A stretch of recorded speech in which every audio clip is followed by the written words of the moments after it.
Apakah muncul PowerPoint-nya? Muncul Ibu.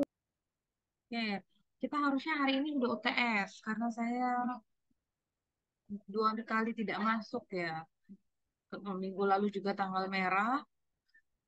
Jadi materi saya padatkan hari ini. Kita akan UTS. Nanti kita atur kapan UTS-nya. UTS saya kasih kalian online. Silakan kerjakan nanti di-upload di e-learning. Saya bahas materi dulu. Sepertinya belum semuanya join. Baru 35 orang ini. Materi ini sama dengan rekaman YouTube yang saya kasih. Itu rekaman pembelajaran tahun kemarin. Jadi kurang lebih seperti itu. Saya ulangi lagi buat yang tidak paham. Bahan UTS kita dari metode Big M. Metode Big M, analisis dualitas sama analisis sensitivitas. Nah, saya bahas dulu dualitas. Nih, kita akan dari beberapa pertemuan pertama, kita ada model program linear, kita cari solusi optimal, baik pakai metode grafik, metode simplex gitu ya. Sekarang yang jadi permasalahan, biasanya setelah solusi optimal dari masalah program linear ditemukan, maka peneliti cenderung untuk berhenti menganalisis model yang telah dibuat. Jadi kita kan punya soal-soal cerita tuh kemarin, Pak pupuk A, pupuk B, tas Dora, tas SpongeBob gitu ya. Itu namanya masalah. Kita formulasikan modelnya. Harusnya model itu, kalau kita bicara dengan penelitian atau tugas akhir, kalau modelnya sudah diformulasi, kita harus analisis model kita. Sejauh mana model itu bisa berubah. Sejauh mana kita harus menganalisis lebih jauh terhadap solusi optimal agar menghasilkan informasi lain yang berguna. Analisis yang kita lakukan terhadap solusi optimal, jadi kita kan udah punya model tuh, kita solving, kita selesaikan pakai grafik, simplex, maupun Big M, ataupun metode lainnya lagi nanti, ataupun pakai software, kita harus lakukan analisis untuk mendapatkan informasi tambahan. Analisis ini kita dikenal dengan namanya analisis post-optimal. Ada yang menyebutnya post-optimal analysis, ada yang menyebutnya analisis pasca-optimal. Itu sama aja sih. Nah, analisis ini ada dua macam. Ada analisis dualitas, ada analisis sensitivitas. Hari ini dua-duanya mau saya hadisin materinya. Nah, analisis dualitas. Dualitas itu dilakukan dengan merumuskan dan menginterpretasikan bentuk dual dari model. Bentuk dual itu adalah bentuk alternatif dari model program linear yang telah dibuat dan berisi informasi mengenai nilai-nilai sumber yang biasanya membentuk sebagai batasan model atau kendala. Sedangkan analisis sensitivitas atau sensitivity analysis itu untuk menganalisis dampak yang terjadi pada solusi optimal terhadap perubahan baik pada koefisien model maupun pada koefisien fungsi tujuan. Jadi nanti kendalanya bisa berubah. Koefisien tahu kan? Koefisien itu angka di depan variabel dan juga koefisien pada fungsi tujuan akan kita analisis perubahannya. Analisis dualitas itu punya dua bentuk. Dari awal kita belajar model-model umum program linear itu kita namanya model primal. Jadi model program linear ini ada dua sebenarnya. Ada model primal, ada model dual. Model primal itu bentuk asli dari model program linear. Ya maksimumkan, minimumkan, Z sama dengan kendala. Nah itu model primal. Kalau model dual itu bentuk alternatif yang kita kembangkan dari model primal. Kegunaannya, model primal itu yang umum itu akan menghasilkan solusi dalam bentuk laba yang diperoleh, kan? Berapa keuntungan maksimumnya, berapa biaya produksi minimum gitu. Kalau model dual, dia akan menghasilkan informasi mengenai nilai harga dari sumber yang membatasi tercapainya laba tersebut. Jadi dia batasi berapa tenaga kerja yang dibutuhkan, berapa jenis kain kulit, kain sutra yang dibutuhkan gitu. Solusi pada model dual, dia akan memberikan informasi tentang sumber atau batasan yang kita gunakan. Apakah perlu menambah sumber daya tersebut? Contohnya, perlu nggak sih nambah kain sutranya? Perlu nggak nambah pupuknya? Terus berapa sih kalau kita mau nambah, berapa biaya yang harus kita keluarkan? Itu gunanya dual. Hubungan khusus antara primal dan dual. Jadi kalau ada variabel Y1, Y2, Y3, dia akan berhubungan dengan kendala, batasan atau kendala di primal. Jadi kita kasih contoh biar paham. Di mana setiap kendala atau batasan pada primal itu ada satu dual. Terus Kalau contohnya model primal dia punya 3 kendala, model kita umum ya, primalnya punya 3 kendala atau batasan, maka dualnya akan punya 3 variabel keputusan. Kalau primalnya punya 2 kendala, maka dualnya akan punya 2 variabel keputusan. Jadi dia related. Jadi. Kemudian nilai sisi kanan pada pertidaksamaan di primal itu akan menjadi koefisien fungsi tujuan di dual. Nilai sisi kanan yang primal tadi kendalanya akan jadi fungsi tujuan, koefisien fungsi tujuan di dual. Terus koefisien di primal dia akan menjadi koefisien variabel keputusan di dual. Ini, nah, saya sengaja kasih kamu UTS secara online biar kamu bisa open book atau kerjakan. Tolong dipelajarin semua materi. Saya tidak akan menambahkan tugas untuk perbaikan nilai UTS. Ya, dari awal saya bilang tidak akan sama bobot UTS, tugas dengan UTS itu. Terus koefisien fungsi tujuan di primal dia akan menjadi sisi kanan pada model dual. Bentuk standar, kalau primal, bentuk standar model maksimasi itu, maksimumkan dia tandanya kecil sama dengan kendalanya. Kalau model minimumkan atau minimasi, tandanya lebih dari sama dengan. Ini sebenarnya dari yang awal saya ngomong tadi, beberapa slide dari kita mulai perkuliahan, slide ini yang paling penting. Ini ibaratnya KPA-nya ini yang paling penting. Nah, kita ke contoh. Di contoh pertama, ini model, oh ini sorry, ini harusnya nggak ada fungsinya ya, ini harusnya saya hapus nih. Batasan ya, atau dengan kendala gitu ya. Yang ada fungsi tujuan, tapi tidak ada fungsi kendala. Yang ada set kendala atau kendala saja. Ini contohnya nih, ini model primal. Lampu merah saya nyala nggak? Nyala, Bu. Sambilan diisi absen e-learning ya, absen e-learning hari ini yang terakhir ya. Nanti pas UTS nggak usah isi lagi. Hari ini udah pertemuan ke-8 soalnya. Silakan diketik absen e-learningnya. Nah ini model primal. Dari kemarin-kemarin kita udah pernah belajar fungsi tujuan, maksimumkan Z sama dengan. Pertanyaan saya, ya kan, dengan kendala 1, 2, 3. Ini kendalanya ada berapa? Ada 1, 2, sama 3. Yang paling bawah namanya kendala apa? X1, X2 besar sama dengan 0, artinya kendala apa? Dan negatif. Oke, yang mana fungsi tujuannya berarti yang maksimumkan Z ya. Yang mana variabel keputusannya?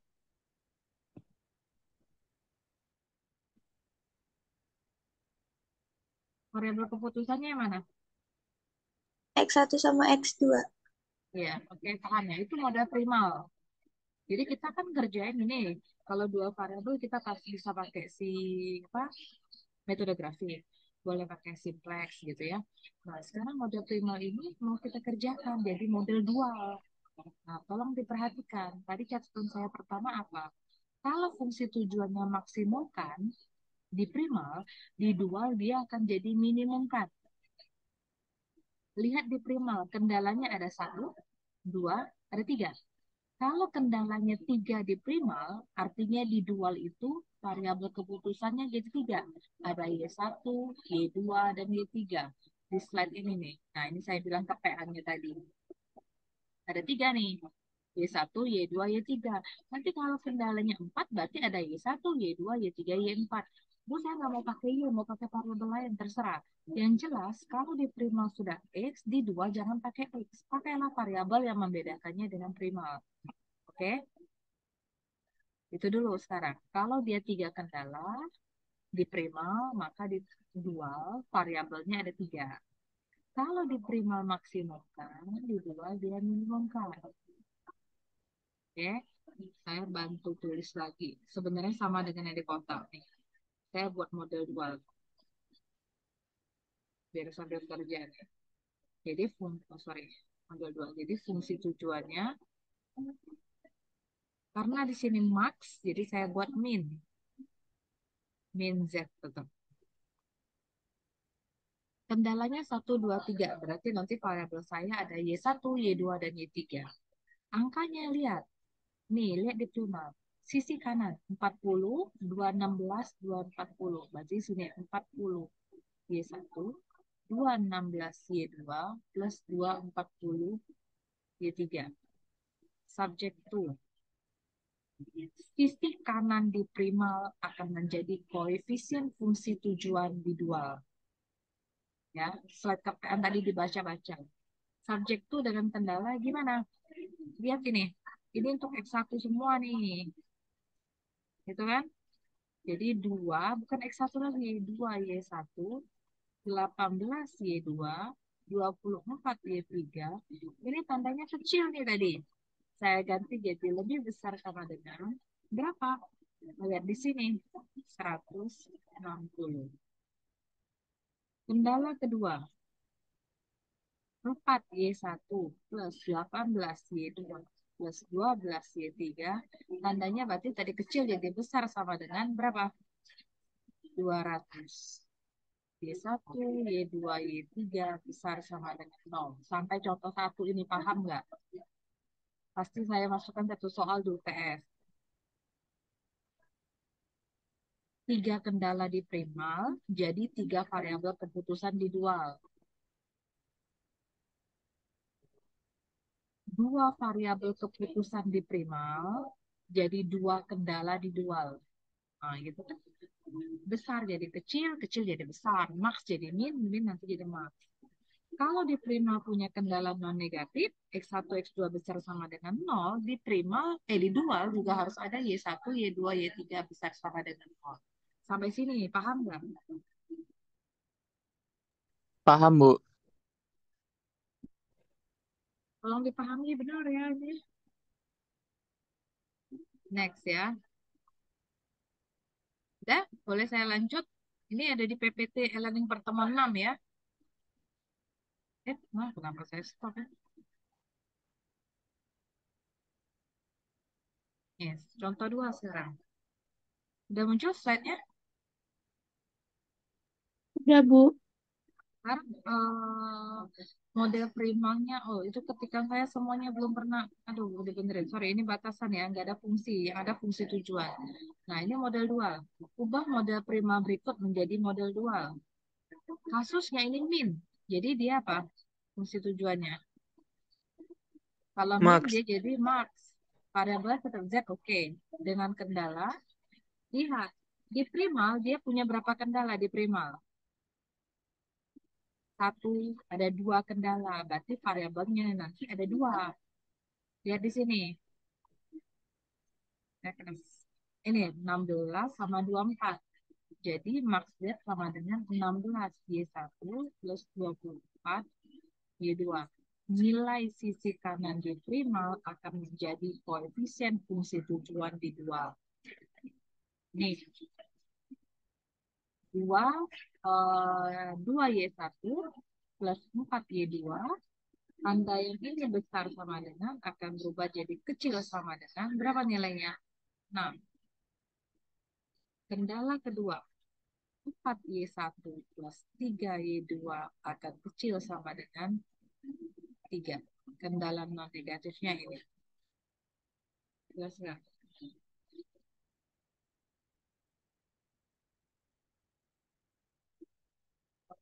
Pahamkah itu? Paham, Bu. Yang lain paham nggak? Paham, Paham, Bu. Bu. Paham, Paham, Bu. Bu. Next nih. Gimana model dualnya? Ayo sama-sama. Kasusnya maksimumkan. Jadi, sorry. Kasusnya maksimumkan. Jadi gimana? Nah, ini kalau tadi nasib hidupnya masih enak, kecil-kecil semua, besar-besar semua tandanya.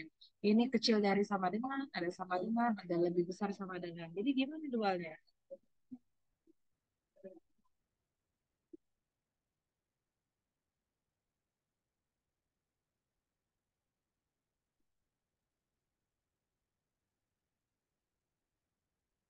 Tujuan apa jadi? Min Z. Oke, min Z. Sama dengan berapa? Sorry, nggak kedengeran berapa? 40 Y1. Plus, 60 Y2. plus. Kendalanya diubah dulu, Bu. Hah? Jadi bentuk standar. Iya, Bu. Jadi bentuk standar. Karena di situ ada masa ada sama dengan terus lebih besar itu. Harus diubah Harus kan? di Harus diubah kan? Ininya kan model ya, baru cerita modelnya. Harus diubahkah? Ya benar, harus diubah. Karena gini, kalau tadi kan mulus ya, semuanya kecil sama dengan. Saya balik dulu ya, ke contoh satu nih, mulus nih, kecil sama dengan semua, nanti dia jadi besar sama dengan. Contoh yang kedua, lebih dari sama dengan semua, dia jadi kecil sama dengan. Oke, bagaimana contoh yang ketiga? Kita stop dulu, saya lihat cerita yang ini. Untuk mentransformasikan model primal kedua, model primal harus dalam bentuk standar. Kenapa standar? Ini yang jadi standar. Kalau kasusnya maksimumkan atau maksimasi, standarnya kecil sama dengan, ya kan? Kalau dia minimumkan, standarnya lebih besar sama dengan. Pertanyaan 2 poin ini selalu muncul di sidang sarjana. Pertanyaannya sering begini, kalau maksimumkan bentuk standarnya apa? Kecil sama dengan. Gimana sih kalau dia lebih besar sama dengan? Kenapa dia nggak boleh lebih besar sama dengan? Jadi kalau jika tidak kecil sama dengan, maka solusinya akan tak tinggal. Jadi kalau fungsi tujuannya maksimumkan, tandanya kita ganti jadi lebih besar. Sudah maksimum, tandanya lebih besar sama dengan, maka solusinya akan besar sekali tak hingga. Sama halnya, kalau kasus yang minimum, jika tandanya kecil sama dengan, kan harusnya dia besar nih kalau minimum. Kalau tandanya kecil sama dengan, maka solusinya akan nol. Poin merah yang saya tulis ini pertanyaan pasaran, jadi harus tahu. Ya, itu. Jadi kalau bentuk standar harusnya kalau maksimalkan, dia harusnya kecil sama dengan. Kalau minimumkan, dia harusnya lebih besar sama dengan. Kenapa? Jika tidak, kalau ini jadi besar misalnya, maka solusinya akan tak hingga. Kalau yang ini, jika tandanya enggak besar tapi lebih kecil sama dengan, dia solusinya akan nol. Sudah minimum, minta yang kecil pula, jadi nol pasti. Jadi model primal itu kalau dia belum dalam bentuk standar harus diubah dulu ke dalam bentuk standar. Contoh satu dengan contoh dua tadi bentuknya standar. Oke, nomor tiga tadi tidak standar. Ubahnya gimana? Ini kendalanya. Ini kendala yang pertama. Tadi kan dicontoh X1 tambah 4X2 kecil sama dengan 40. Kasusnya saya black to sorry. Ini maksimumkan. Nah, berarti yang pertama artinya sudah standar kan? Tetap. Oke. Kendala yang kedua. Kendala yang kedua, 3X1 tambah 2X2 sama dengan 60. Ya, mungkin harus saya tulis apa. Ya. Jadi 3X1 tambah 2X2 sama dengan 60. Ini sebenarnya ada dua. Yang pertama 3X1 tambah 2X2 kecil sama dengan 60. Yang ini 3X1 tambah 2X2 besar sama dengan 60. Sebelah kiri kecil sama dengan 60 itu sudah standar, tidak perlu diubah. Sebelah kanan besar sama dengan. Jadi biar tandanya kecil sama dengan, kalikan -1 semuanya.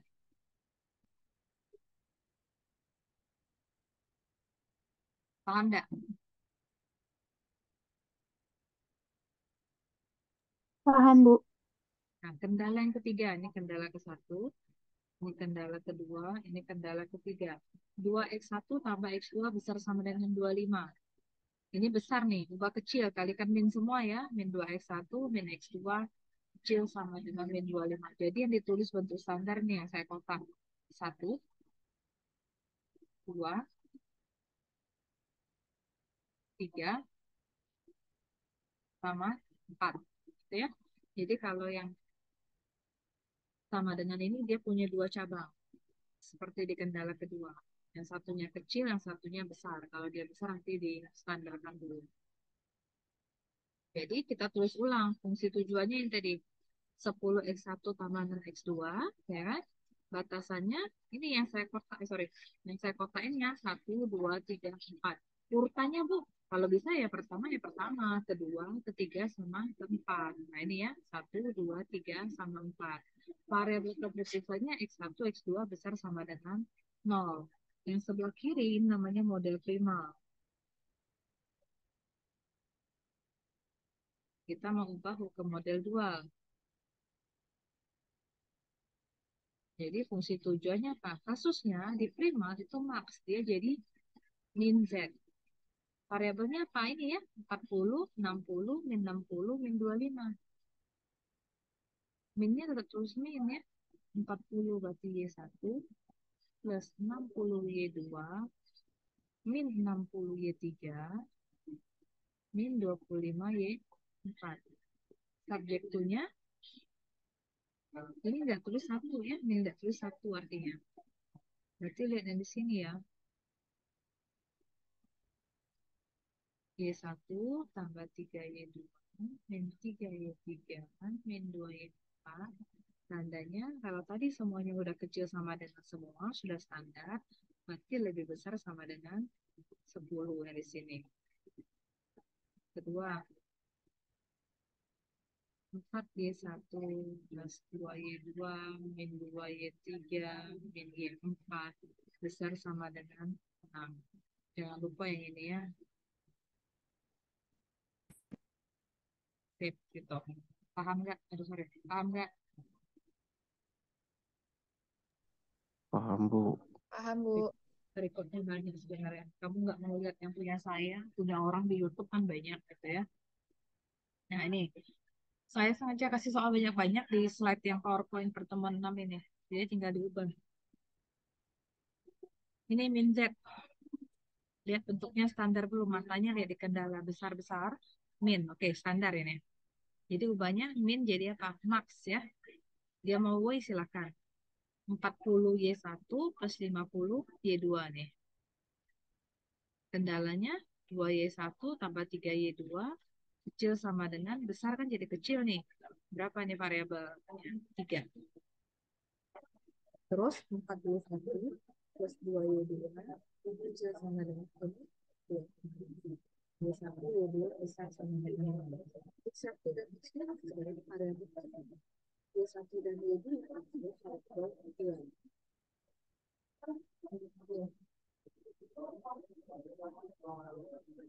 Mencari solusi optimal bentuk dual. Ini perubahan. Ini kalau diselesaikan apa? Ini kasusnya minimum kan? Kalau kasusnya minimum kan, pakailah metode Big M. Kalau minimum kan. Jadi 3,5 X1 tambah 2,5 X2. Ini ya. Mengubah ke bentuk standar artinya mengubah ketidaksamaan menjadi persamaan. Ini kan ya. Dikurang variabel surplus ditambah variabel buatan. Pakai A boleh, pakai R boleh, silakan. Kalau mau kayak kemarin saya ngajari MA1 plus MA2. Ini plus R1 sama aja kan. Gitu. Jadi R1 dapatnya dari mana? 40 min 2X1 min 4X2 plus X3. R2 dapatnya dari 50 min 3X1 min 2X2 plus X4. Ini ya, fungsi tujuannya yang Big M tadi kemarin tolong dipelajari ulang ya kan. Jadi ini kan 3X1 tambah 2,5X2 tambah MR1 tambah MR2 atau MA1 MA2. Tulis kembali M, R1-nya tadi berapa? Ya kan, ini R1, yang ini R2. Kalikan ya, M kali 40. Ingat, yang dikali bukan hanya di depan, tapi yang belakang juga harus kita kaliin. Nah, kalikan, ini kerja biasa ya kan? Nanti kelompokkan yang mana sama X1, yang mana sama X2. Nah, ini nilai Z-nya. Pindahkan ke ruas kiri, jadi Z dikurang. MX3 jadi min MX3, MX4 pindah ke kiri jadi min MX4. Sudah sama dengan yang M-nya terakhir kan ditinggali di kanan, 90M.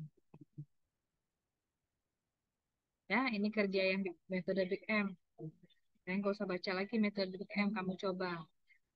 Silakan coba dipelajarin. Kalau saya pribadi kalau ada soal begini saya harus coba pakai coret tangan. Nggak bisa saja lihat-lihat gitu. Jadi tergantung lah tipe-tipe pengerjaan kamu gimana, pemahaman kamu. Ya kan? Iterasi awal, nanti iterasi satu. Ya kan? Cari variabel yang masuk. Ini harus selalu ingetnya di otak nih. Cari M terbesar kan? Ini 5M, ini 6M. Makanya ini yang masuk. Ya kan? Ini yang jadi kolom kunci. Baris kunci perbandingan nih. 40 bagi 4 sama 50 bagi 2. Ini perbandingannya. 10 sama 25. Yang kecil siapa? 10. Jadi ini yang keluar. Inilah yang jadi namanya elemen kunci. Ya, saya bantu bikin OBE-nya di sini. Nanti mungkin bisa dikerjakan. Seperempat R1. Yang ini min 2 R1 ditambah R2. Nah, ini kan min 5 per 2 tambah M. 6M. Jadi, baliklah. 5 per 2 dikurang 6M R1 ditambah R0. Dalam kurung harusnya. BBE lagi. Ini tinggal 2M. Ini setengah M. Ini min M. 3 ini yang masuk. 10 bagi setengah 20. 30 bagi 2 15. Yang kecil 15. Setengah biar jadi. Ini 2 biar jadi 1. Berarti setengah R2.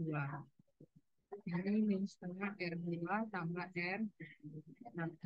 Yang ini 7 per 4 plus 2M jadi min 2M. R2 yang tetap yang mau diganti R0. Silakan di capture dulu ini. Nanti kamu coba ya cari dalamnya sama. Saya tidak ulang lagi kerjaan metode Big M kita. Makanya saya bilang bahan UTS dimulai lagi dari Big M, dualitas sama sensitivitas.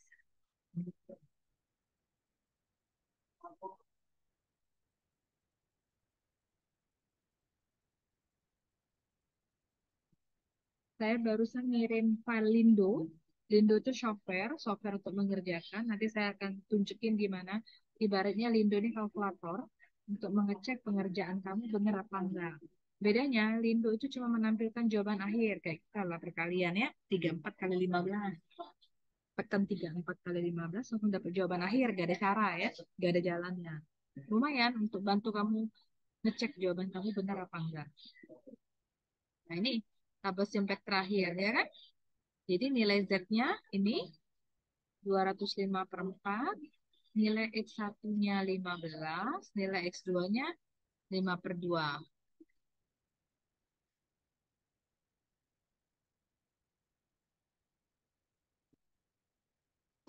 Ini yang tadi barusan kita kerjakan yang pakai Big M tadi. Model primalnya. Ini model 2. Bentar ya. Ini model primal yang tadi kan. Karena kasusnya min, tandanya besar sama dengan kerjanya pakai si apa? Big M. Ini dapetannya, hasilnya.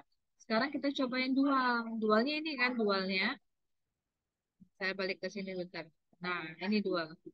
Ini dual. Kasusnya max, tandanya kecil sama dengan, kecil sama dengan. Kalau seperti ini, kerjakanlah pakai simplex biasa aja nih, simplex biasa.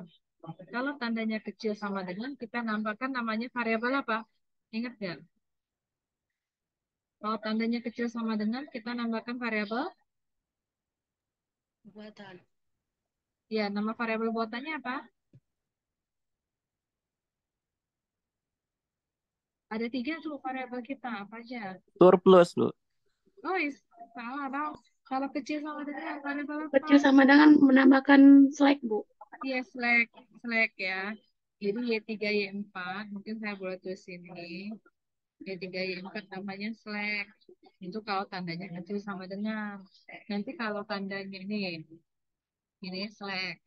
Kalau tandanya lebih besar sama dengan, dia dikurang surplus, ditambah artificial. Hati-hati. Karena ini kecil, dia tinggal tambah slack. Y3, Y4-nya slack. Nah, balik lagi ke sini nih. Nah, ini kan tandanya besar sama dengan nih, besar sama dengan 40, besar sama dengan 50. Jadi, ini Nah, X3 sama X4 ini namanya surplus. R1 dan R2 ini namanya artificial. Tuh. Nah, ini kerjakan pakai simplex biasa. Harusnya bisa ya. Nih, sudah saya kasih contoh-contohnya ya. Dan ada ulang lagi simplex nih. Bis, ini bahan pertemuan 6. Pertanyaan saya sekarang, kamu kapan mau UTS? Kamis depan sudah harus Ibu Fitri yang masuk. UTS-nya saya kasih online. Soalnya akan saya upload di e-learning. Nggak usah isi daftar hadir lagi, habis ya daftar hadir kan 8 kali sudah. Nanti ada yang absennya itu harus ditandatangani, nanti saya kasih ke kamu. Sekarang kapan mau UTS-nya? Besok atau Sabtu atau Minggu? Pilihlah. Minggu apa sore? Apa gimana? Baunya apa malam? Nggak perlu lama, 1,5 jam aja. Soal seperti biasa saya upload, kamu kerjakan, jawabannya kamu upload juga di e-learning. Ingat ada pengurangan nilai bagian telat. Ya, jadi kita hargai teman-teman yang kumpulnya on time. Yang kurang sesuai jamnya akan saya minus berjenjang nilainya. Oke, karena ini online, diharapkan kamu dapat bagus. Silakan open book, silakan open lindunya, silakan browsing, mau kerjakan apa terserah. Waktunya 1,5 jam. Mau tulis tangan, oke. Mau ketik, oke. Terserah. Yang penting rapi dan ada jawaban akhirnya rapi. Materi saya ulangi dari Big M, dualitas, sama abis ini saya ngajari sensitivitas. Kapan mau UTS-nya? Kalau Sabtu bisa nggak? Sabtu siang mungkin, Bu. Yang lain gimana? Apa mau besok biar masih hangat di otak nih? Besok sore bisa nggak? Atau besok pagi bisa nggak? Kalau besok mungkin sore, Bu. Yang lain gimana? Yuk, yang lain mana? 49 orang, 48 lagi yang lain mana? Bisa nggak? Saya tawarin aja kamu yang ngerjakan soalnya. Saya tinggal upload, saya bikin jamnya jam berapa sampai jam berapa. Besok sore jam 2 gimana? Bisa nggak?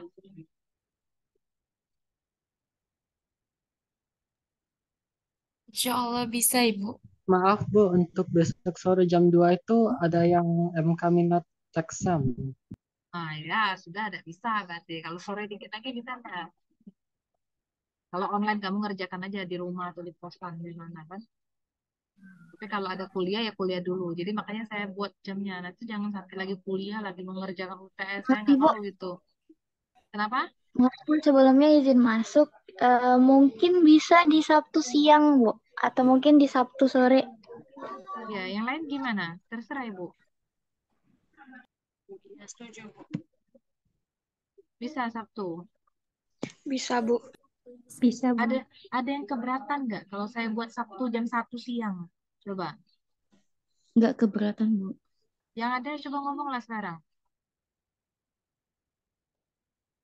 Gak apa-apa kita ngomong jadi tahu.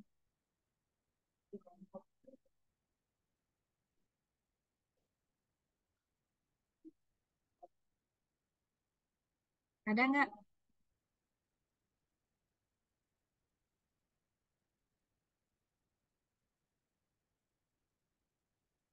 Sabtu siang jam 1 bisa? Bisa, Bu. Bisa, Ada yang, Ibu. ada yang tidak bisa nggak? Yang tidak bisa nih ngomong lah yang tidak bisa. Nggak bisa ya?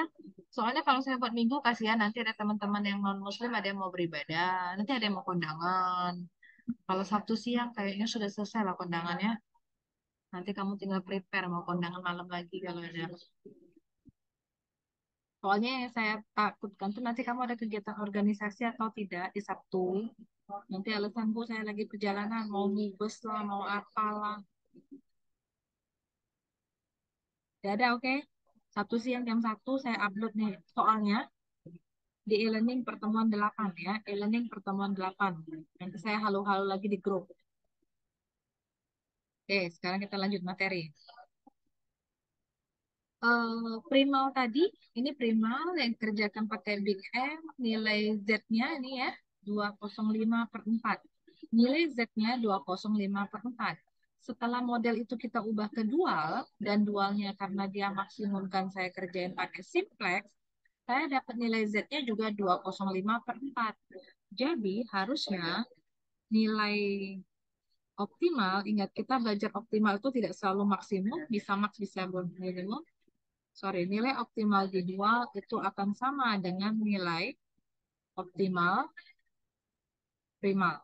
Z-nya ya, Z atau fungsi tujuan. Kalau nilai variabel keputusannya pasti beda. Karena ini Y1 3/16, Y2-nya 7/8. Tapi Z-nya akan sama, 205/4. Nah, ini sama.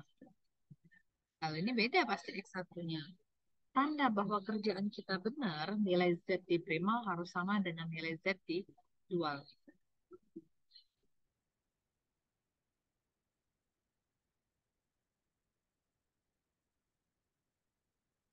Ini, misalnya ini kasus ya, saya balik ke kasus.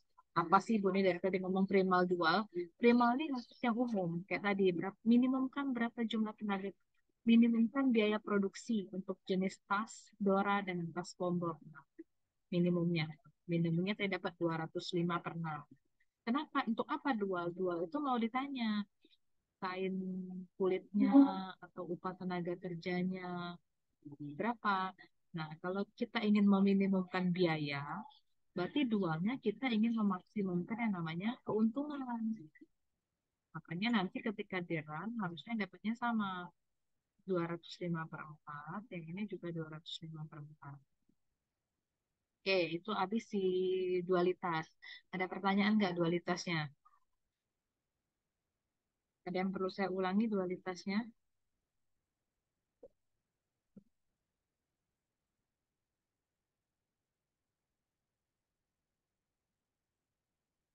Saya perlu diulang dualitas?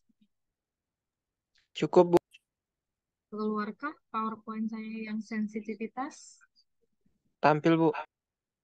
Ini materi terakhir.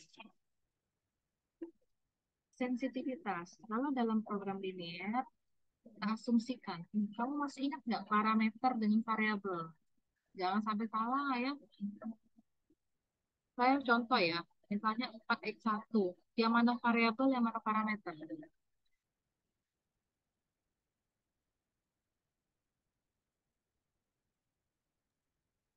Parameter itu basis Z. Enggak, saya buat 4x1 ya. Dari 4x1, yang mana parameter, yang mana variabel?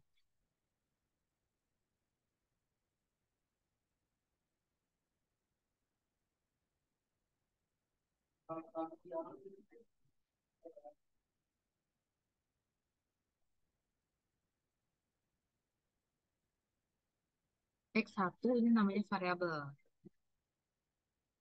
Angka, atau kalau kamu dulu belajar itu namanya koefisien, angka di depan variabel ini namanya parameter. Jangan salah lagi. Pada masalah prolin, diasumsikan bahwa parameter dari model diketahui dengan tepat dan pasti. Kita selalu tahu variabelnya, berapa X1, berapa X2 gitu kan. Walaupun dia cuma X2 toh, berarti ini variabelnya, parameternya berarti 1. Dalam kenyataannya, ya kan, kalau kita bicara optimasi, akar dari optimasi kan program linear, para manajer, kita tuh ibaratnya konsultannya, perlu mengetahui dampak yang terjadi pada solusi model. Gimana sih kalau parameter ini berubah? Misalnya 1x2. Gimana kalau saya ngubahnya jadi 2x2? Bagaimana saya ngubahnya jadi 3x2? Apakah solusinya tetap optimal? Nah, analisis terhadap perubahan parameter dan dampaknya terhadap solusi optimal kita sebut dengan namanya analisis sensitivitas. Nah, analisis sensitivitas itu adanya perubahan yang mungkin dihadapinya ada 3. Yang pertama, perubahan koefisien fungsi tujuan. Yang kedua, perubahan konstanta ruas kanan atau sisi kanan kendala. Yang ketiga, perubahan pembatas. Ini beberapa buku masih pakai fungsi pembatas. Perubahan kendala. Kalau pada kasus dimensi M2, artinya dua variabel, maka kita bisa menyelesaikannya pakai grafik. Tapi kalau dia lebih, kita kerjanya pakai simplex. Nih, ini petanya, peta analisis sensitivitas. Jadi dia tuh ada 3 bagian. Yang pertama ada koefisien fungsi tujuan, ada perubahan konstanta ruas kanan, sama perubahan pembatas. Koefisien fungsi tujuan dibagi 2. Ada yang namanya perubahan koefisien fungsi tujuan untuk variabel basis, ada yang bilang basis, ada yang bilang dasar. Kalau buku teksnya namanya basic variable. Ada satu lagi perubahan koefisien fungsi tujuan variabel yang non-basis. Terus ada perubahan kapasitas sumber daya, ada namanya schedule price atau harga bayangan. Kalau perubahan pembatas ada namanya penambahan variabel baru dan adanya penambahan batasan baru. Ada 6 tipe analisis sensitivitas. Ini tipe analisis sensitivitas. Kita bahas satu-satu. Perubahan koefisien fungsi tujuan. Yang pertama, untuk variabel basis. Yang kedua, untuk variabel non-basis. Sekarang saya tunjukin apa sih dari tadi yang namanya basis dan non-basis. Contoh studi kasus ini. Jadi awal-awal pertama kali kita belajar program linear. Maksimumkan Z sama dengan 200x1 tambah 160x2. X1 menyatakan jumlah produk A yang dibuat. X2 menyatakan jumlah produk B yang dibuat. Jadi gimana cara buat ini kendalanya, ya kan? Dengan kendala ada 3 kendala dengan 2 variabel keputusan. Ini bentuknya. Ini bentuk apa namanya? Kalau ini namanya model apa? Saya tanya. Kalau pertama kali model awal namanya model apa? Sebelum diubah ke bentuk standar.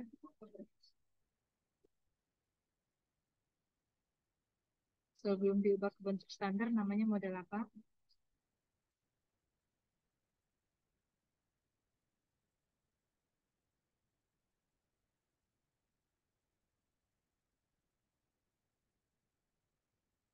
Model apa yuk? Primal. Ini model primal, model yang biasa. Ini ubah ke bentuk apa namanya? Jangan nggak tahu ini bentuk apa. Sudah ada penambahan variabel-variabel buatan, namanya bentuk apa ini?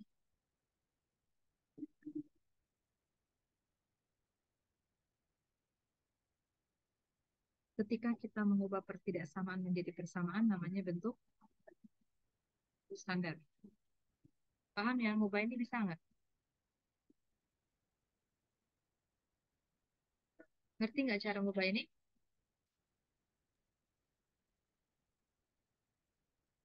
Ragu ibu nih, ngerti apa enggak ini? Ini bentuk standar nih.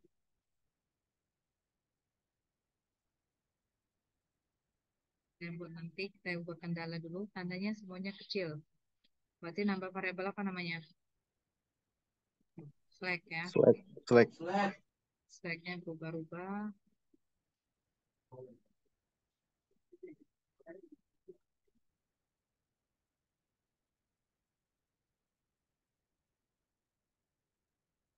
Slack 3 kan? S3 besar sama dengan 0. Yang ini 200x1 plus 160x2 plus 0s1, 0s2, 0s3. Mau diubah boleh. Max Z pindah minus 200x1 minus 160x2 minus 0s1 minus 0s2 minus 0s3 sama dengan 0. Tuh, coba ke bentuk standar. Nah, ini lah. Ini plus tidak masalah ya, karena dia 0 ya. Mau di plus mau min tidak masalah. Ini bentuk standar. Kerjain pakai sintaks, ngerti ya? Masukin yang cari apa? Kolom kunci, cari garis kunci, cari elemen kunci. Setelah dikerjakan, ini tabel optimal atau tabel akhir. Jadi analisis sensitivitas itu dilakukan pada tabel iterasi yang akhir atau tabel optimal. Nih, dapat nilai Z-nya 15.500, dapat nilai X1-nya 37,5, X2-nya 50, S1-nya 375. Itu dapatnya. Iya, kuisnya sudah saya koreksi. Karena jelek, makanya saya minta kamu mengerjakan ulang kan kemarin. Saya minta kerjakan ulang. Itu untuk tambahan nilai NTR-nya. Tugas tetap wajib dikerjakan. Nanti saya buat tempat submission-nya di pertemuan 8 juga. Yang sudah selesai merasa UTS ini selesai mau ngumpulin tugasnya, silakan disubmit di sana. Tugas saya open sampai akhir November. Ya, saya yang sudah selesai yang belajar pertama-tama atau sudah, silakan mau disubmit ya disubmit. Nanti saya buat rumahnya ya di e-learning pertemuan 8. Ada mungkin yang nunggu materi dari Bu Fitri ya nggak apa-apa, silakan. Kertas yang kamu kemarin masih disimpan kan kertasnya? Saya sudah lihat jam-jamnya, kan ada submission di e-learning. Kertasnya kumpulkan ke saya lagi aja, jadi saya ngecek sama nggak dengan e-learning, saya ngoreksinya di fisik aja. Tidaknya bantu saya ngoreksi bisa lebih cepat daripada saya ngeceknya di laptop. Masih disimpan nggak kertas sebelum di-scan? Kan kamu ngerjain tuh, baru kamu foto kan, kamu upload. Masih, Bu. Masih, Bu. Kumpul dengan siapa ya? Siapa penanggung jawab MK-nya nih? Saya, Bu. Nah, kumpul dengan kamu. Siapa saya tuh? Siapa namanya? Ferdi, Bu. Oh iya, Ferdi. Kumpul dengan Ferdi. Kumpul dengan Ferdi sampai paling lama Kamis depan kasih ke Ibu ya, Ferdi. Iya, baik, Bu. Nah, nanti kamu chat aja. Sampai Kamis depan berapa yang terkumpul. Yang terkumpul tinggalkan aja udah.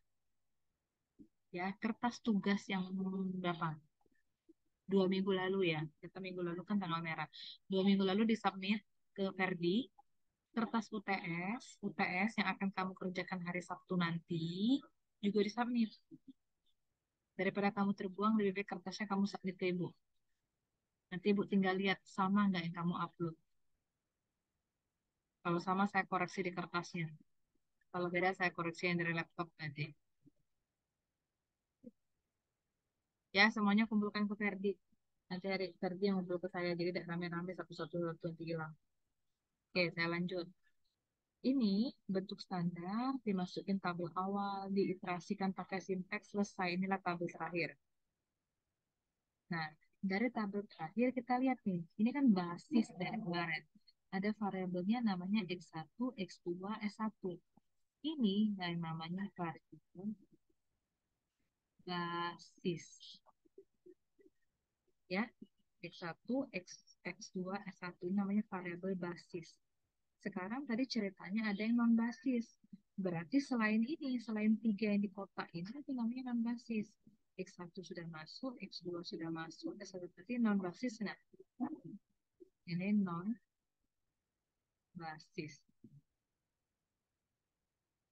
Tahu sekarang yang mana basis, yang mana non-basis? Dilihat dari tabel yang paling terakhir, atau tabel optimal yang di sininya. Kan ada kolom kunci, ada baris kunci yang masuk. Nah, ini variabel basis. Sisa yang ini, selain ini namanya variabel non basis. Ini jadi variabel basis nanti fungsi basis.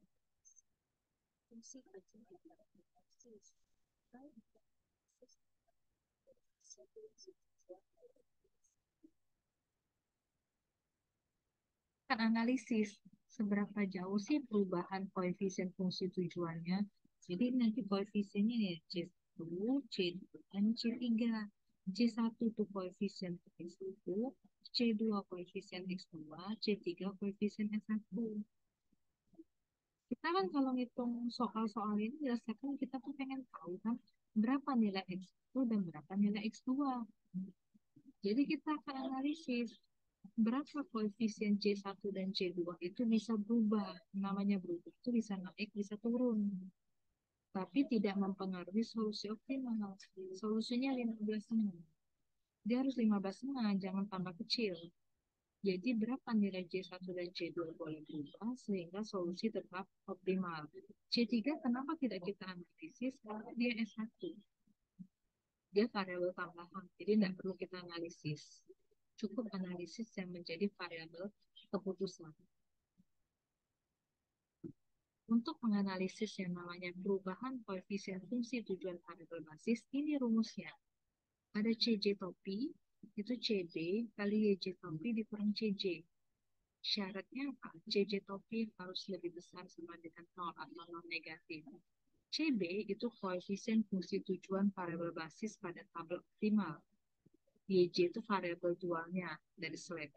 CJ topi itu nilai baru yang mau kita hitung. CJ itu koefisien di soal. Ini makanya perlu lihat slide ini. Kita sekarang hitung. Kita mau ngitung namanya range C1. C1 itu koefisien X1. Kalau kita mau menghitung range C1, interval C1, maka yang kita nilai kan tadi itu ada C1, C2, C3. Yang kita cari sisanya C4 dengan C5. Rumus C4 topi berarti CB kali Y4 topi dikurang C4. CB itu apa? CB itu koefisien fungsi tujuan variabel basis. Di sini ada CB, koefisien fungsi tujuan variabel basis pada tabel optimal. Sorry, balik dulu. Tabel optimal, CB-nya ini apa? 37,5, 50, fungsi tujuan. Ini C1, ya kan untuk X1 kan? C2 untuk X2. Lihat ke soal ya. Ini ya. Ini C1. Ini C2 kan? Ini C1, ini C2, ini C3, ya kan? Ini C4, ini C5. Jadi C1 koefisien 200, C2 koefisiennya 160, C3 koefisiennya 0, C4 0, C5 0. Ini urutannya ya, karena dia X1, X2, S1. Kalau nanti dia X2, X1, berarti C1 untuk X2, C2 untuk X1. Lihat urutan di sininya. CB itu koefisien fungsi tujuan variabel basis. Jadi CB-nya kan urutan CB itu tadi C1, C2, C3. Nilai C1 tadi, nah, kita akan merubah yang namanya variabel C1. Nilai C1 tadi harusnya ya, 200, 160 ya. Nih, 200, nilai C2 160, nilai C3 0. Ini CB. Karena C1 yang mau diubah, kan C1 ini 200. 200-nya diganti dengan huruf C1. Setelahnya mantap 160 0. Ini mantap. Y4 topi. Y4 topi itu apa? Definisi Y4 topi. Nih, variabel dual dari variabel keputusan atau variabel slide. Nih. Ya kan? C1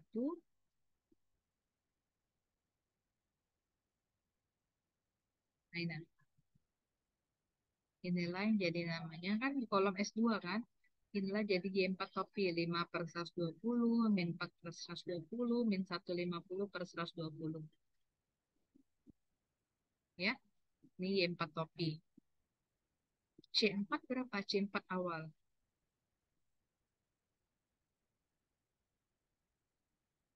Kalau C4, C5, koefisiennya apa? 0 dengan 0 kan? Berarti C4-nya 0, ini C4-nya 0. Rumus C4 topi kan CB. Ini CB, C1 plus 60 0. BB kali Y4 topi dikurang C4. CB ini C1 160 0. Y4 topi yang ini. Ada lagi. Dikurang 0. Dikali ini nih. Ini enggak dikali. C1 kali 5 per 120. 5 per 120 C1. 160 kali min 4 per 120. Min 160 kali 4 per 120. 0 kali ini 0. Bis. Tandanya kan katanya harus lebih besar sama dengan 0. Bagi 43, bagi 40, 4. Jadi 5 per 120 C1 dikurang 16 per 3 besar sama dengan 6.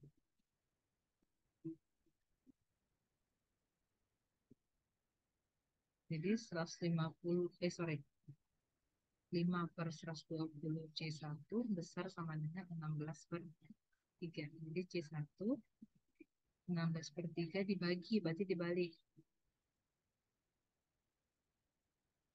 Jadi C1 besar dari 128. Udah cari C4, berarti cari C5. Jadi kalau dia variabel basis, C1 kita cari yang seberangnya. Ini yang non-basis. Jangan cuma cari C4, tapi C5-nya juga harus cari. C5 topi, rumusnya CB kali Y5 topi dikurang C5. CB-nya C1 160 0 nih. 200-nya diganti C1. Karena ini soalnya tadi ada C1. Y5 topi, dia tempat tabelnya tadi. Nah ini. Ini Y4 topi, ini Y5 topi. Jangan khawatir, nanti soalnya kalau ada soal saya akan kasih tabel yang terakhir. Kita nggak kerjain simplex itu lagi. Materi kita Big M, dualitas sama sensitivitas. Jadi kalau ada ini nanti saya kasih tabel terakhir. Kamu nggak usah ngerjakan simplexnya lagi. Saya kasih tabel yang paling optimal, paling terakhir. Ya, tinggal salin aja. Nah, ini Y5 topinya. C5-nya 0. Nah, jadi C5 topi, ini CB, Y5 topi dikurang C5. Nih, kaliin. C1 kali min 4 120 per 120. Min 4 per 120 C1. 160 kali 8 per 120. Dikecilin 32 per 3. 0 kalinya 0. Syaratnya lebih besar sama dengan 0. Diselesaikan, dapat C1-nya kecil 320. Ini ya, syarat tabel optimal tetap optimal kalau C5 topinya besar dari 0. Syarat tabel optimal tetap optimal kalau C4 topinya besar dari 0. Jadi kalau nggak paham, saya bantu. Jadi min 4 per 120 C1, min 32 per 3. Kalau sininya depannya min, tandanya besar, jadi kecil. Min 32 per 3 dibagi. Dibagi itu dibalik.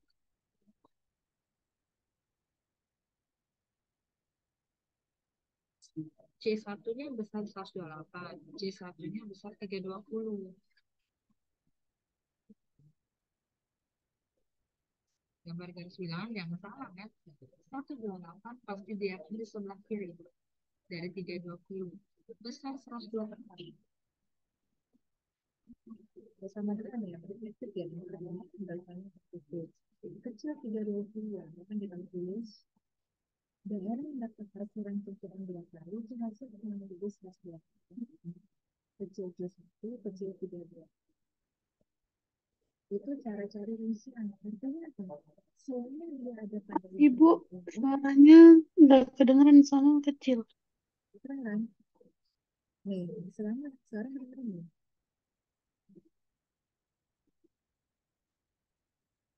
Kedengeran ya? Guys, kedengeran nggak? Masih kecil, Bu. Kecil, Bu.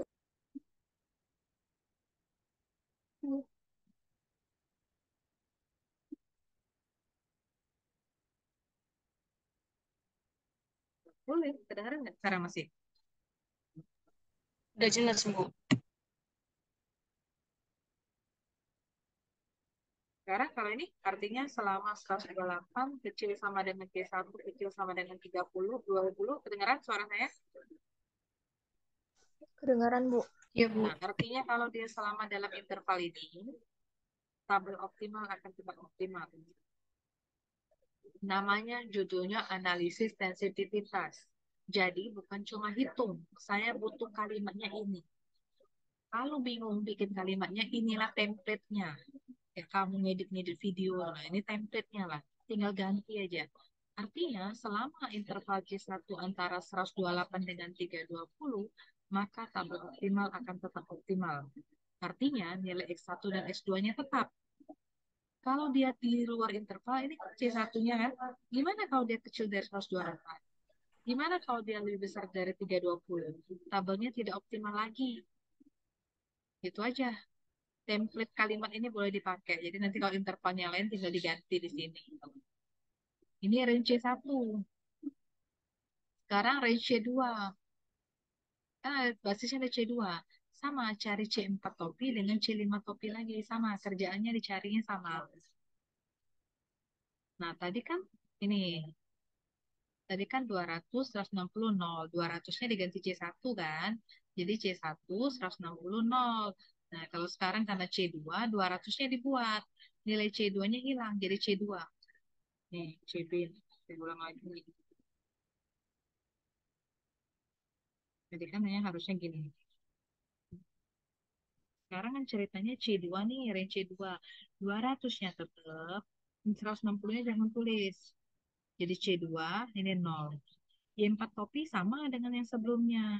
Y, C4-nya 0, kan awalnya 0. Nah, ini ya. Ini C4, Y4 topi, ini Y5 topi. Sama dia.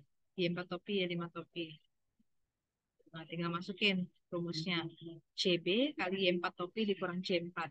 CB kali Y4 topi dikurang C4. Syaratnya sama, C4 topinya harus besar sama dengan 0. Nah, ini dicari. Ingat, kalau depannya ada minus, nanti ganti tanda.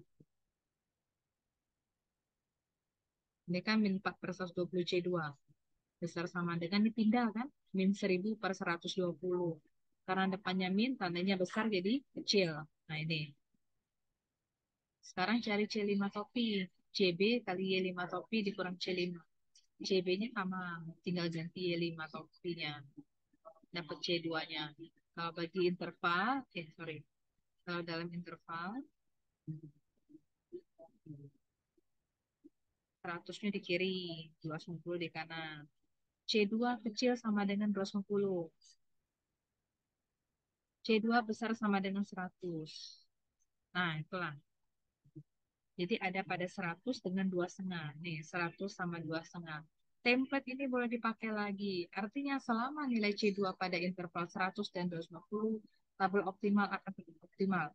Kalau C2 kecil dari 100 atau C2 lebih besar dari 2,5, maka tabel tidak optimal lagi. Dah, stop di situ. Itu perubahan koefisien fungsi tujuan. Paham nggak?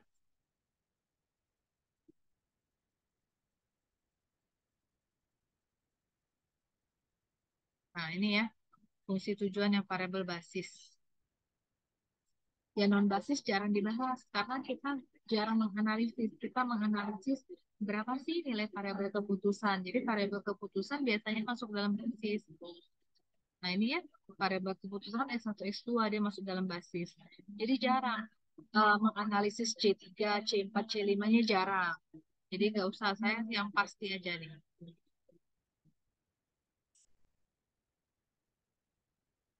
Nah, ini yang pasti masuk koefisien fungsi tujuan. Sekarang yang tadi saya bilangin non-basis. Ini contohnya. Ada contoh baru, ini modelnya. Oke, ini modelnya. Ini sudah diubah ke bentuk standar. Ini tabel terakhirnya. Ini tabel terakhirnya. Pertanyaan saya dulu, dari tabel optimal yang paling akhir ini, yang mana variabel basisnya?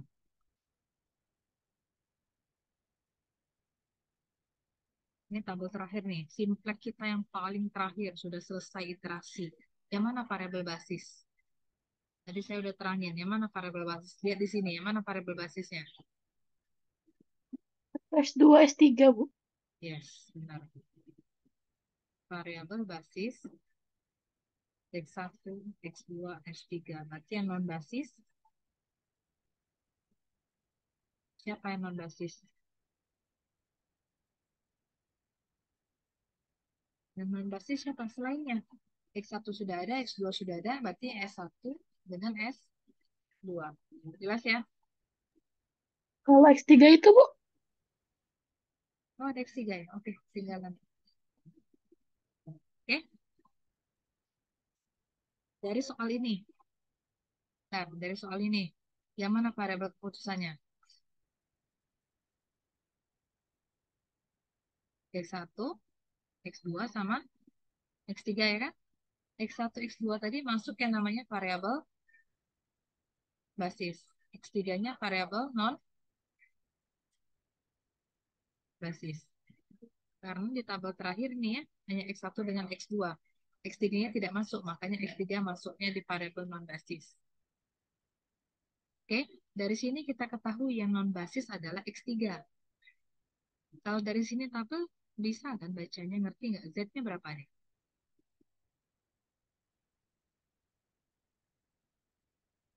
Z 1440. X1-nya 30. X2-nya 60. S3 10. Beda ya S3 dengan X3. Di sini tidak diketahui nilai X3. Padahal X1, X2, X3 itu variabel keputusan. Jadi lihat, berdasarkan tabel di atas diketahui bahwa variabel keputusan yang non-basis adalah X3. Artinya X3 tidak diproduksi karena tidak cukup ekonomis, tidak menguntungkan. Keuntungan X3 ini 15 nih. Dari mana tahu 15 nih? Keuntungan X1 12, keuntungan X2 18, keuntungan X3 15. X3 ini nggak diproduksi nih 15-nya. Tidak diproduksi. Mungkin tidak menambah keuntungan, jadi untuk apa diproduksi? Jadi apabila C3 diturunkan berapapun, keuntungannya berapapun, X3 tetap tidak ekonomis untuk diproduksi. Yang artinya batas bawahnya kan minta hingga. Kalau C3 dinaikkan sampai jumlah tertentu, ada kemungkinan dia baru ekonomis. Jadi kalau dengan keuntungan $15, lebih baik yang produk ketiga nggak usah diproduksi. Itu. Template ini kalimatnya, ini boleh kamu pakai. Mau pakai kamu sendiri juga boleh. Jadi cara ngitung C3 apa? CB, C3 topi dikurang C3. Sama nih, CB. Koefisien basis kita tadi, koefisien untuk X1, koefisien untuk X2, sama koefisien untuk S1. X1-nya ya dari sini. 12, 18. Ini koefisiennya kan?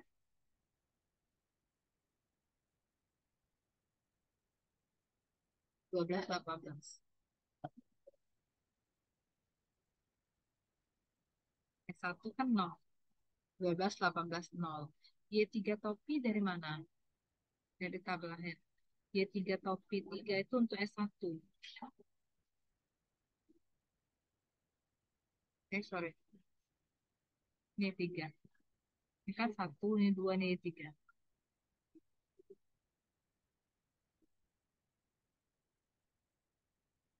11/8, 14/8, 31/8. Oke. Masukin lah ya. Ini CB kali Y3 topi dikurang C3. Kaliin, dapat C3-nya 15. Buat kayak gini C3 kecil 15 boleh. Mau pakai interval jadi minta hingga kecil C3, lebih kecil sama 15 boleh. Artinya pada interval ini X3 tidak ekonomis untuk diproduksi. X3 akan layak diproduksi kalau dia di luar ring itu. Artinya C3-nya dinaikkan lebih dari 15. Gitu. Sampai sini ada pertanyaan nggak?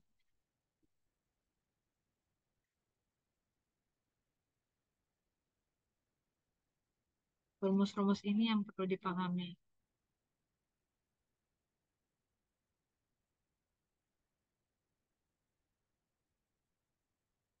Nih, perubahan konstanta ruas kanan. Kalau sisi kanannya berubah, pakai rumus ini. B inverse ini ya. Jelek kan ini untuk B inverse kali BI. B inverse itu matrik dari basis awal, B itu nilai baru. Syaratnya tetap, semua syaratnya tetap optimal, dia harus lebih besar sama dengan nol. Yang tadi semuanya besar sama dengan nol. Ini contohnya. B ini dari mana? B ini, lihat. Sumber daya 1, sumber daya 2 nih. B, B inverse. Dari sini B inverse. Nah ini. Ini kan variabel keputusan X1, X2, X3. S1, S2, S3 itu variabel tambahan kita. Nah, ini urutannya ini, yang warna hijau ini, inilah inverse-nya. Inilah inverse-nya.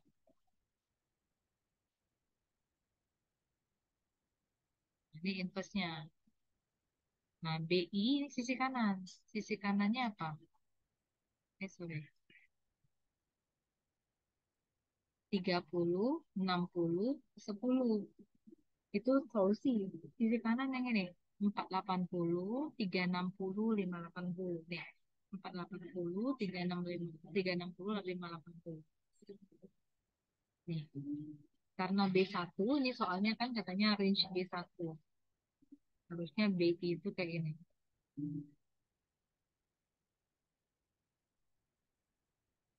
B1, B2, B3. Sekarang bahasnya ada perubahan B1. Jadi ini yang tulis tapi dibuat B1.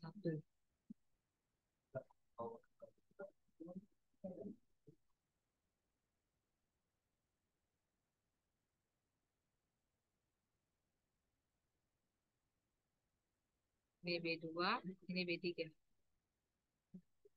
Ngali matrix bisa nggak?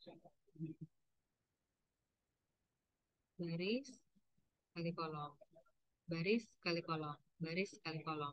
Saya mau tanya, syarat dua matriks bisa dikalikan apa?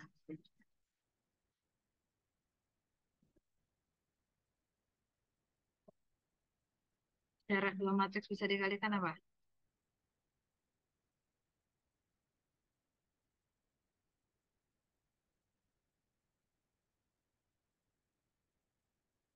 Dua buah matriks kan tidak semua matriks itu bisa kita kalikan kan ya?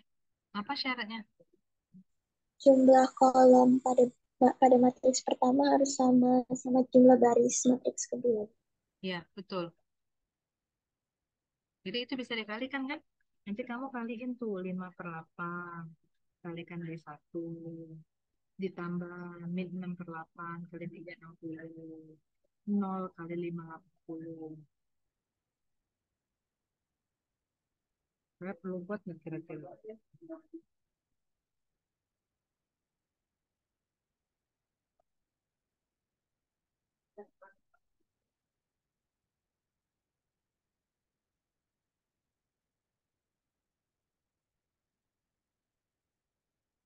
Nih, saya bantu kali ya. 5/8 kali B1. Makanya 5/8 B1. Min 6/8 kali 360. Min 270. 0 kali 580. 6. Besar sama dengan 0. Min 2/8 kali B1. Min 2/8 B1. 4/8 kali 360. 180. 0 kali 280. 0. Besar sama dengan 4/8 kali B1. Min 14/8 kali 360. 1 kali 580. Dapat ini? Nih, saya percaranya di sini ya. Jadi 5/8 B1 besar sama dengan 270.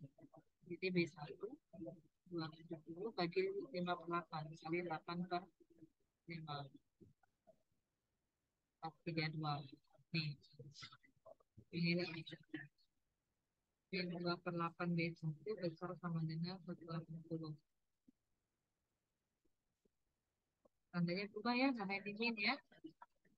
Dikali 8/2.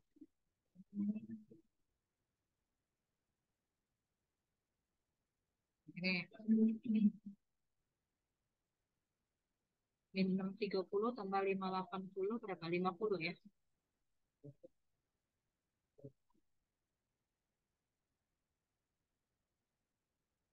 Jadi B1 400. Bikin interval. Ada angka 400, ada angka 432, ada angka 720.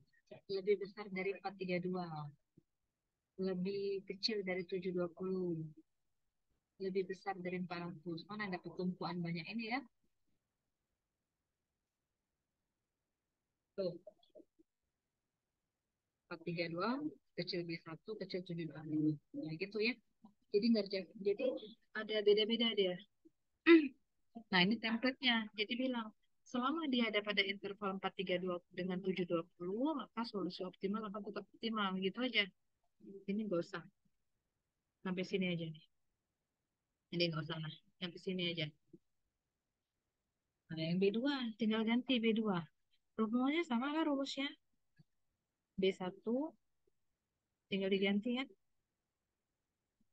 Oh, ini maaf ya. Saya salah nih, tolong dibenerin ya. Ini B1-nya berarti kopas 50. Jadi kali ini ya, tolong diganti ini sore ini. Ini B2, nanti ini 580. Kalinya kayak gini dapetnya. Ini bisa sampai sini. Ya kan, kalau mau dianalisis yang B2, berarti nilai B2-nya buat B2, jangan dibuat 360, yang lainnya ditulis angkanya. Ini kerjanya sama kayak tadi, nanti bikin intervalnya. Sama ini analisisnya penting. B3 ini ya, 480, 360, tidak buat 0 lagi ya, tapi dibuat B3, kerjanya penting lagi. Sampai sini bahannya.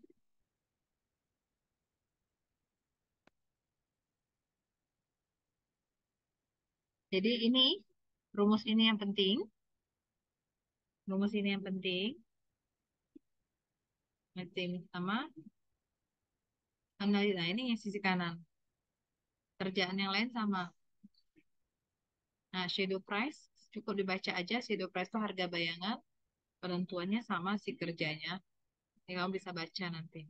Ada sumber daya yang kedua, sumber ketiga. Ini kesimpulan saya, fungsi pembatas. Gimana kalau ada variabel baru? Tadi buat dua tas, SpongeBob dengan Dora. Kalau mau saya tambah satu jenis lagi, ya Marvel misalnya. Gimana? Itu namanya variabel baru. Nanti kalau ada batasan baru, jenis kainnya ada sutra, ada katun. Gimana kalau saya tambahkan jenis kainnya yang apa misalnya wool, kain wool. Nah, berarti itu namanya batasan baru. Nah, ini sudah lengkap nih kalau mau dipakai-pakai untuk skripsi. Ya, yang penting yang tadi aja koefisien fungsi tujuan dengan sumber sisi kanan kendala. Nah, ini bisa dipakai ini kalau mau dipakai nanti.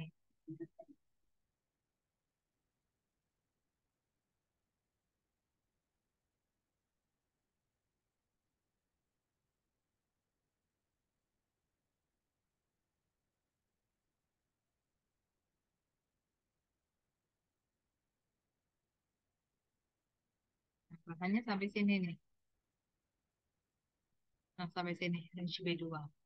Sampai sini ada pertanyaan nggak? Nah, ini simpen. Sorry, sudah sampai B3 ya. Ini sampai B3 ya. Ini simpen nih buat kamu kalau perlu pseudo price. Kalau mau fungsi pembatas, ada variabel baru, batasan baru, mau ditambah. Gini caranya. Habis, ada pertanyaan, ada yang perlu saya ulang.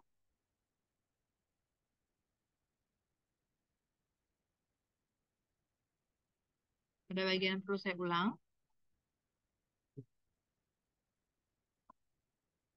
Yang belum isi daftar hadir, silahkan diisi ya. Nah, ini tambah lama, tambah kurang pasukan saya.